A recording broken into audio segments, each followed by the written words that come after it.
Yes, yes, yes. Oh, you know what that sound means. It's time for In The Paddock F1, Greeny and the Cheese. We have reached the penultimate race on the F1 calendar. For the first time since 1982, we're back in Sin City. The entertainment capital of the world is the Las Vegas Grand Prix. Las Vegas, known for its casinos, resort hotels, the Strip, Fremont Street, oh, the shows, and Elvis impersonators. Oh, yeah, and Elvis said it best. Oh, there's blackjack tables and poker and the roulette wheel. A fortune won and lost on every deal. All you need is a strong heart and nerves to steel. Oh, Viva Las Vegas! Yes. Oh, yes, but this ain't no travel show. This is an F1 show. We're racing the Las Vegas street circuit. 17 corners, 3.85 miles is the second longest on the calendar. 2 DRS zones through the streets of Vegas, past the new Sphere, down the famous Las Vegas Strip. Lap speeds like Monza, averaging 150 miles an hour. You give it the full beans for 79% of your lap. And oh, baby, Vegas disappoint. What a race we got. Max forced Leclerc off for turn 1. A VFC followed after the kerfuffle in turn 1. Safety cars followed. We got high speeds, great passes, amazing racing, a slick track, but in the end, Max takes the win in an Elvis-themed fire suit. He hated the whole thing all weekend. Yeah, he shut his mouth after that. Leclerc takes second, passing Perez in the final lap as Perez takes third. We're caffeinated, we're medicated. Greeny, good evening, sir. Who knew you can sing, sir? Yes, sir, baby. You should be heading to Vegas. You should be heading to Vegas. Elvis impersonators, watch out. I thought you'd like that. I thought you'd like that. In the Paddock F1, Greeny and the Cheese, we are back for the penultimate race here. We, amazingly enough, we're packing it up and going across the world for 8 days away from Abu Dhabi and the end of the season. Unbelievable. Not that the season is pretty much wrapped up, first and second. We do have some battles as far as constructors, pretty close between Mercedes and Ferrari. I'm sure we'll get to that in a little bit. But I don't even know what the story of the weekend is. It Max Verstappen winning his 18th race of the year, smashing his own record? Is it that they were able to pull this Las Vegas race together after what would look like would be a disaster, Thursday and of course on Friday? So they pulled it together. They ended up with one of the best races in the year. I think they really ended up in a situation where we had vehicles passing each other on track without, obvious tire degradation or obvious, a wear and tear of a vehicle. It was actual legit racing out there and cars passing each other. So that was exciting to see. Obviously, the battles right from the beginning. Max Verstappen, involved in several kerfuffles, including one with George Russell as well. Yep. FIA said George Russell didn't see him there. I guess. Well, that was the right one on that. I mean, he turned into him. They were side by side. Russell said afterwards that that was his fault. And Max Verstappen was there. I don't know how you didn't know he was there, but he does get the 5-second penalty for the aforementioned turn 1 knocking into the Ferrari there. It did not make many Ferrari fans that showed up to Las Vegas very happy. But, geez, how did you feel about the entire weekend of Formula One in Las Vegas? Something we were looking forward to for a long time. I mean, it started out a disaster, but the way it ended, you can pretty much forget about the disaster of how it started. I mean, that was, like you said, probably that might have been the race of the year. I mean, that was just excitement. I mean, all the way through the pack. I mean, that pass Lewis made on was that Gasly through the final corner there, flat out, full out, 200 miles an hour, side by side, and kind of like a blindish corner. Leclerc's pass on Perez on the final lap and turn was at 14. The speed of the cars just down the strip that's a sight. That was a sight we all wanted to see. We wanted to see him bombing down the strip past all the hotels, which was just mind-boggling. That new Sphere building is ridiculous. that they drove by and the faces and things they would put on that as the cars went by. I mean, the weekend was just fun. It was good racing. It was slick track. Drivers had to be on their game for it, and they brought it. And it was, a lot of people said it was going to be a show more than racing. Well, it was a race and a show. You got a double package. Just a fantastic weekend. And you got lot of live performances. Nine more guaranteed coming. A lot of live performances. A lot of live performances, musicians, all the hotels. They had events on every single hotel. They may have this in other places. I don't know if it's as pronounced as it was in Vegas. There's a lot of residents or artists in resident that live in Las Vegas and live in the surrounding areas or in the Los Angeles Valley, which is about 4 to 5 hours away. So it's really relatively close to all these artists and acts, but they all played. So those people who ended up getting left in the cold until 1:30 in the morning on Friday night did have some, live concert music to enjoy, but that was not the point of them paying their. I believe a lot of residents. I believe it was $250 per day for some of the resident tickets, for some pretty decent tickets. I know the early bird, did not get the worm here, and the early bird got the screw when it came to the hotels and the tickets and everything like that. As we were, I think, talking about last year on the show, how it was like $10,000, for a package. That came down drastically. It was still thousands of dollars, but it was off kilter. Plus, we have 3 races in the U.S. now, so I think it takes a little bit of luster off of it as well. Plus, you mentioned as well this week off the show that it's all tied up. I mean, it's all done. The season's done as far as a championship crown. Now, how amazing would it be if we had a championship battle going on? Oh, that would be this weekend. How would that be? It would have been even more bonkers than it was as is. I mean, you throw a championship into the ring, then that atmosphere would have been to another level. Absolutely. I mean, we'll see how things go for next year. They might find, ways to put more seats in, because I think they had over 100,000 for the race. 105,000 was the number that they put up there. And they took away, they got rid of some stands. They got rid of stands too. So, I mean, I'm sure they're going to try and find a way to pack more people in. Yeah, but it was just brilliant racing. Yeah, all the way through. They came, and the circus came to town and put on a show. Yeah, they're all preparing for the Super Bowl over there, so they're expecting another 100,000 plus people for the big game in a few months. So something that Las Vegas can handle. It's wild though, absolutely wild. Sitting there and watching them fly down the strip. I can't believe they pulled it off, and I believe all the dissenters and the people that were upset, maybe not all of them, but a lot of them, I think really, really will turn around after a great ending to this in the middle of the night sometime in Chinatown. Well, that was the reason behind that is because most of the world would be able to watch it in the morning. Like we do, like we here in the States, we get races at 7, 8, 9 in the morning. That's what they got it in Europe. Rest of the world, early afternoon or something like that. So that's why it was done at that late hour for us here. It kind of stunk on the East Coast. Race didn't get underway until 1 in the morning and didn't end until 2:40, 2:45, something like that. Or somewhere around that hour. We were not the center of the sports world as far as timing was concerned for this one.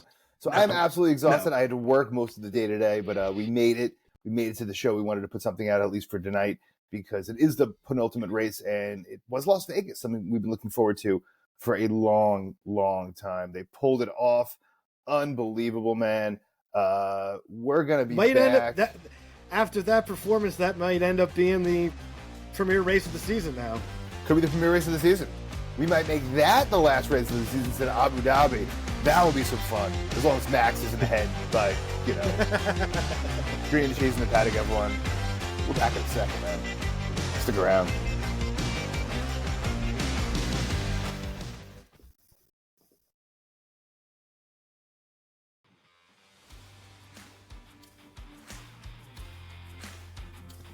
That's right. Boys and girls, we are back reading the shoes in the paddock F1. Don't forget to subscribe on YouTube. Just go to the YouTube box there with the magnifying glass and you type in Greeny and the cheese. Or In The Paddock F1. Or your favorite podcasts, which is, of course, us. Thanks for joining us.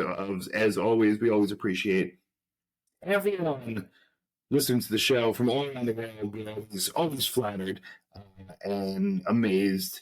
Specifically, Cheese is amazed how many people are tuning in, and more each week, which is amazing because we thought the season was pretty much over.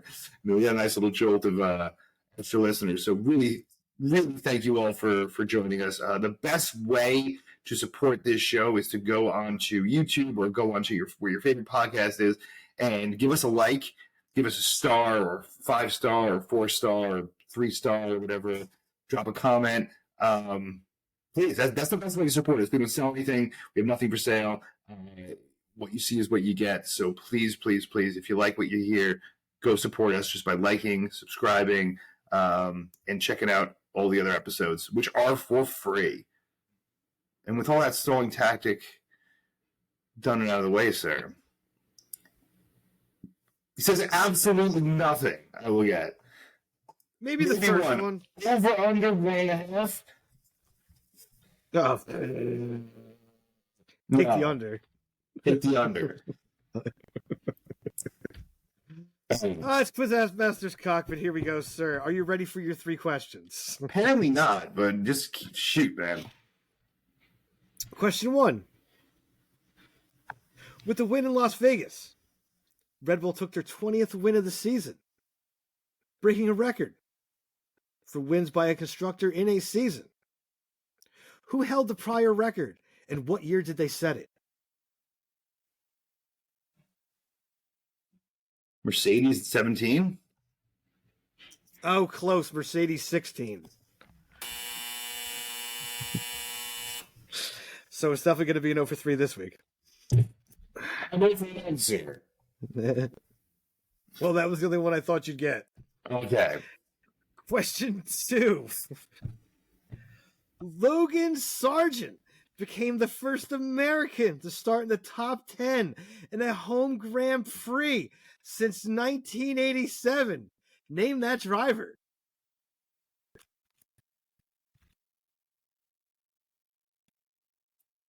Is it Michael Andretti again? That is not correct. Eddie Cheever in Detroit. That Detroit Grand Prix. All right. So that's 0 for 2. Good thing I started losers. Good thing I started losers next. All right, come on. Question number 3. Let's get this done with, all right? You know, you started with that shitty grin on your face there. You know, let's just you got questions, you know, I don't know. Just spit it out. So history questions. Leclerc is the only driver in the past 12 years to have a DNF or did not finish, a DSQ or disqualified, and a DNS or did not start in a single season. The previous driver to achieve this was who?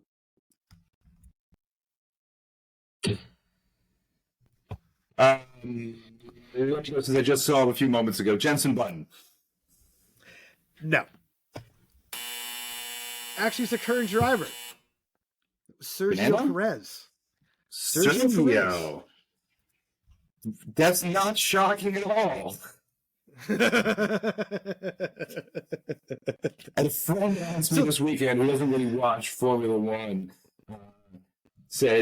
asked, does Max Verstappen and Sergio Perez drive different cars? Like, is it the same basic vehicle? Because why is one so much better than the other? And I'm like, it's the same, pretty much the same vehicle. Within 98% accuracy, it's the same vehicle there. So, not surprised that Sergio is a mess. Not surprised to see Leclerc being a mess, too.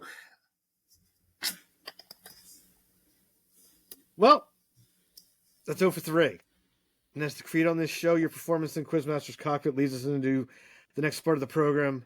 So that'll take us right to losers. I mean, you can pick your poison here. I'll say first one will go to Williams. I mean, you had both cars start in the top 10, and you finished all the way at the back of the pack. Just cooked your tires. Had the pace. Just couldn't manage your tires. So that's a massive disappointment. And then I'm going to give my other loser, I'm going to give it to Mercedes. I mean, Sainz had a spin at the beginning there, so you had a really good chance to get, big point game on Ferrari, and you did it. And Ferrari finished both cars in front of you, and now you only lead Ferrari by 4 points heading into the finale. Something to live for in the finale. So yeah, I'll stop there with my losers. I didn't what a disaster. You got hope for them not being able to finish in another thing. How many Grand Prix you're going to be terrible in? All of them? All of them? All of them currently? Lando Norris, I know maybe it was his fault, maybe it wasn't his fault. You drive 6 inches or 8 inches off your center mark, and you hit something, and he hit something on the track. Lost the rears. He lost the rears. And yeah, it was a couple floods there, but that was bad. Yeah, it's bad news. Lando definitely, McLaren definitely wanted to finish strong, and Lando Norris definitely wanted to try and compete here, and that did not happen. Even though we started 15th, as we know, it was really jostled field, and those are my losers. How are your winners, sir? Aston Martin. Stroll, a really another good drive, 5th place. Mm-hmm. Quietly. That the safety cars definitely benefited him, along with a bunch of other drivers in the field. Alonso 9th. Another just good performance for Aston Martin. Getting double points versus McLaren, who only gets one driver in the points, and for that battle for was that 5th in the constructors. Mm-hmm. I got to give it to Ferrari. I mean, Leclerc drove that car to the max. You could definitely just drive. Definitely deserved driver of the day, in my opinion. Drove that car probably beyond what it could perform, to be honest. And then Carlos with the, kerfuffle getting spun out there in turn 1, first lap, and coming back to have a really solid finish. And after that, just driving mad. Carlos was driving mad all weekend after Thursday. He was just driving mad. He was pissed off. He even said in the, if you said it to qualifying, I'm still pissed as hell, basically, with everything that went on here. So, but yeah, I'll give it to Ferrari. Those will be my winners.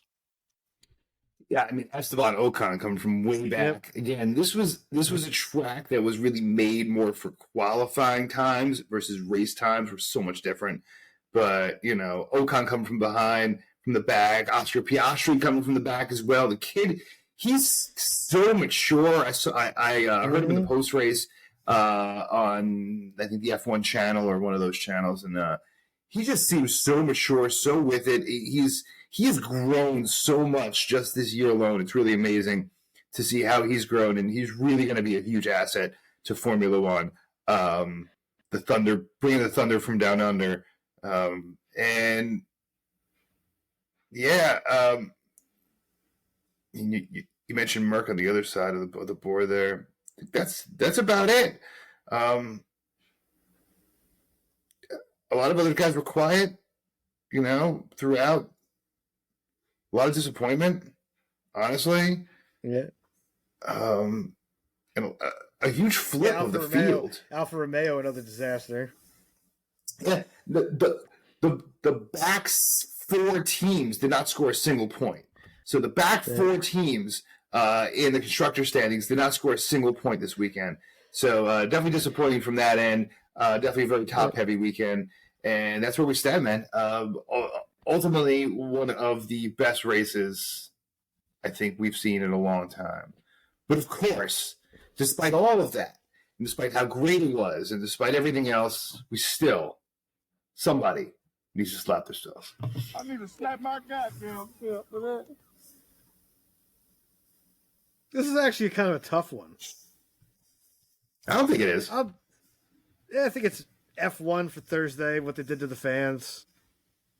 8 minutes for FP1, and because of that, with the madness with the track and the sprinkler head or whatever the hell came up and destroyed 2 cars, but then you don't even let the fans show up for FP2. You just kick them all out. I mean, that was bad. And then you offer them a $200 merchandise waiver at your tent. I mean, go get a sweatshirt and a hat and get the hell out of here. I mean, that's pretty rough. That's pretty merch. Rough, so when in doubt, that was bad form, as they say. When in doubt, get them some merchandise. Merchandise, baby. Merchandise. No, that was a disaster. You're really trying to sell a city on this, and a lot of locals were there. A lot of locals, they got that $250 grandstand seating for that Friday night. Relatively inexpensive, very expensive, but relatively inexpensive for what it was. And there were a lot of them out there. There were people from all over the world. There were people that went to a lot of races that I heard interviewed, and I said they'd never really seen this happen before. And others said, listen, at street races, especially in the Middle East, this happens more often than not. In Jeddah, this happens before. You just not in the middle, of practice or of quality, but it happens. Stuff happens. It's a street race. It's a street. It's not a controlled track. It's not a controlled environment. Stuff's going to happen. So that's what we had. But yeah, I think they did a bad job with treating the fans the way they did. That's it.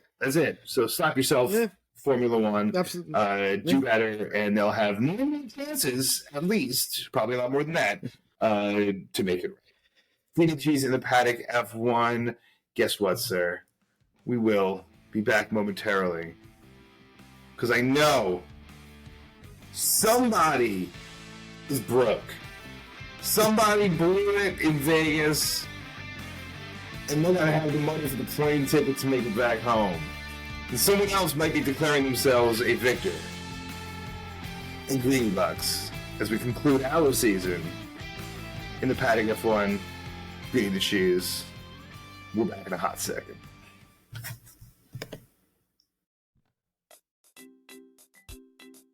Yes, we're back in the Paddock F1. Greeny the Cheese. Oh, you know what that sound means. It's time to take that fantasy ride to that fantasy island of Raintopia, where the beer flows like wine and the wine flows like beer. And the cannabis grows as far as the eyes can see. Look at it. Look at it out there. Green and luscious. Take a little whiff. Ugh. That air smells fantastic. Take a little walk to the top of the hill with our tickets in hand. That casino at the top. Where are we? Cashing in or are we checking out? You had some friends over last night. We took a ride to the casino at the top of the hill. And I remember about you after that. Sometimes that happens when we go to the casino at the top of the hill. So I came into this weekend at 7,800 Greeny Bucks, which was pretty robust because you were at 5,340. Yeah, hard time getting a grip this year. So you said, screw that. You're going bananas. That sure spells bananas. I went with... I listened to a little Elvis Presley. And I tried to channel some Elvis. So here you go. This is also my concession speech. I'm going to keep on the run. I'm going to have some fun. If it costs me every last dime. If I wind up broke, oh well. I'll always remember that I had a Swinging time. I'm gonna give it everything I got. Lady Luck, please let the dice stay hot. Let me shoot a 7 on every shot. But that didn't happen. That didn't happen. You still got a chance next week. You still got a chance next week. Oh, So I took Matt. I was drinking the Elvis Kool-Aid, my friend. Burn down the house. You, sir, have 2,400 greeny bucks, I believe is what your number is, to my close to 8,000 greeny bucks. So you could go like a 35 to 1 odds on the trifecta and hit that. You could have like, you could go with Fernando Alonso to win, and he wins, and 25 to 1 odds and put it all down, you would smash me. You're going to go for broke now. Yeah. We'll throw some madness, but you know what's going to happen.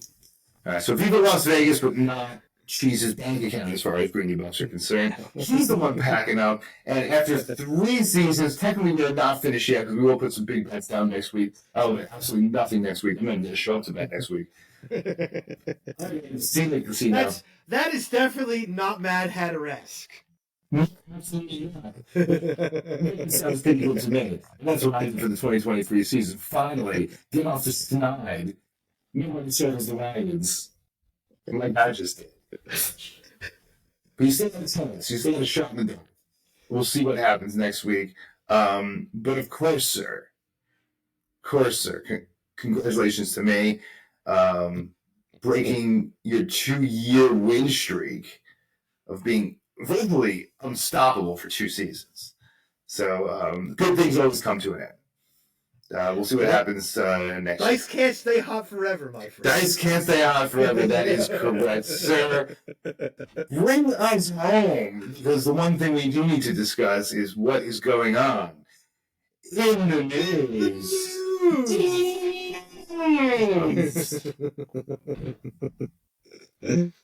Let's see, where do we start here? Max Verstappen hated everything leading up to the race, and then he shows up in an Elvis fire suit, wins the race, and then he likes everything about Las Vegas. What'd you think about that turnaround? I think that Max Verstappen felt a lot of pressure this week to not win this race. I think he felt a lot of pressure. I think the Ferrari fans were out. The Tifosi was out in full force from all over the world. And Ferrari's a brand name in the U.S. and in Las Vegas. And it's really synonymous, that branding of Ferrari and Lamborghini. And high roller, baby. That's a high roller brand, and even though that Red Bull car is better and probably some of those other cars cost more money than that Ferrari, as far as the image of Las Vegas, Ferrari would have been to be able to break Max's streak and get in there and win this would have been tremendous for the Ferrari fans, tremendous for the U.S., tremendous for the marketing of the sport. And I think in some weird way, Max was kind of affected by that, where he was not coming in as the fan favorite. And I think he felt disrespected by that because he's doing things this season that are absolutely unreal. And I felt that these are either a Lewis Hamilton crowd or a Ferrari crowd in a lot of ways. And that's what he was walking into. And I think he was pissed. He was definitely pissed all week. And I think that was a part of it. Because now he's whistling all the way to the airport and getting the heck out to Abu Dhabi. And in 10 days from now, he'll be on a beach somewhere sleeping it off. Maybe it messed with his bedtime. Maybe he goes to bed earlier. And these late, the late nights in Vegas, maybe that just, A lot of the drivers, and not just the drivers, but the staff, they were not happy about the late times. They were not happy about the late times. Yeah, but, shut your mouth now because it's going to be like that for the next 9 years, if not more, because that was a humdinger. Thursday, we had the incident with Carlos Sainz's car basically being destroyed. Do the rules need to be changed? so that a driver doesn't get penalized for something like that.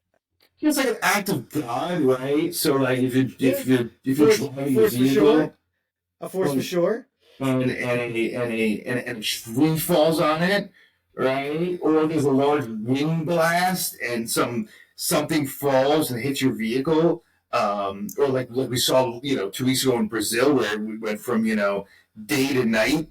Like it was Twister was coming. Like we're all headed to the Wizard of Oz over there. It was pretty wild, and anything could happen. If enough wind came up and whipped up a loose fitting on a fence, and the fence came down and hit a vehicle, why is that vehicle going to have to get penalized? That was a complete act of God, and I don't think there shouldn't have been any penalty. Carlos Sainz really got a raw deal, and we didn't really speak about it during the show, so I'm glad you're bringing it up now. Carlos Sainz did get a raw deal. It's a total act of God. Like, he didn't do anything wrong. They didn't do anything wrong. And the person the only thing did anything wrong is Formula One, if you're going to blame anyone, for laying the track down. Yeah, I think Max actually gave the best answer on this the entire weekend. He goes, he shouldn't have been penalized, but in this political climate within F1, teams aren't thinking of the whole, they're thinking of themselves. And of course, teams are going to say no. They're going to, they should be penalized because that's the rules. But no, he shouldn't have been. Wasn't his fault that he ran over a part of the track and the piece came up and destroyed his car. Like, destroyed the car. Under tray, battery, the engine, broke his seat. That's how much force that hit with. And he wasn't even full throttle at that point. He actually let off and then got back on the throttle. So, no. The rules need to be changed for something like that to happen. No driver deserves to be penalized for the track breaking and he's just driving. I mean, that's just absolute lunacy. Ridiculous. And our final question in the news. I think we've almost given this answer in the first segment, but yeah, it's all good, man. Bring it. Was the Las Vegas GP a success?